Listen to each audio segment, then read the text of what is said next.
बहुत समय पहले पृथ्वी पर एक विशाल और खतरनाक जीव का राज था जिसे डायनासोर कहा जाता था।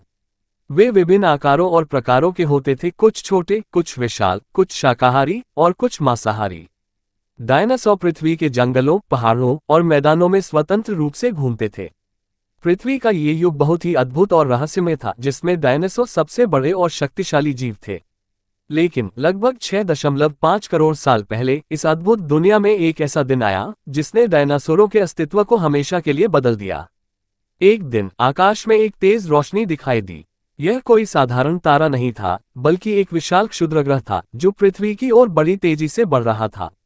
वैज्ञानिक इसे चिक्सुलूप क्षुद्रग्रह कहते हैं। ये क्षुद्रग्रह इतनी बड़ी गति से आ रहा था कि वह पृथ्वी से टकराने के कुछ ही मिनटों में सब कुछ बदलने वाला था। जब एक क्षुद्रग्रह पृथ्वी से टकराया तो एक भयानक विस्फोट हुआ। इस विस्फोट की शक्ति इतनी जोरदार थी कि पूरे ग्रह पर इसका असर महसूस किया गया। टकराव स्थल पर एक बहुत बड़ा गड्ढा बन गया और आसपास के इलाकों में आग लग गई। जो डायनासोर टकराव के पास थे वे तुरंत नष्ट हो गए। लेकिन ये सिर्फ शुरुआत थी। इस विस्फोट से वातावरण में धूल और राख की एक मोटी परत छा गई। सूरज की रोशनी अब धरती तक नहीं पहुंच पा रही थी, जिससे तापमान तेजी से गिरने लगा। पेड़ पौधे धीरे धीरे मरने लगे और उनके साथ ही शाकाहारी डायनासोरों का भोजन भी खत्म होने लगा। जैसे जैसे समय बीतता गया, स्थिति और भी बदतर होती गई। डायनासोर जो इस ठंड और अंधकार के माहौल में जीवित रहने की कोशिश कर रहे थे, वे भी एक एक करके मरने लगे। कई बड़े मांसाहारी डायनासोर जो अब भोजन की कमी से जूझ रहे थे, कमजोर और बीमार होने लगे।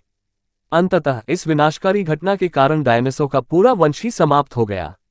पर यह कहानी यहीं खत्म नहीं होती। डायनासोर के अंत के बाद धरती पर एक नया युग शुरू हुआ। धीरे धीरे छोटे स्तनधारी जीव जो इस आपदा से बच गए थे, उन्होंने पृथ्वी पर अपना कब्जा जमाना शुरू कर दिया। समय के साथ इन्होंने विकसित होकर कई नए प्रकार के जीव बनाए। और आज हम इंसान, जो इस विकास की प्रक्रिया का हिस्सा हैं, उसी धरती पर रहते हैं जहां कभी डायनासोरों का राज था।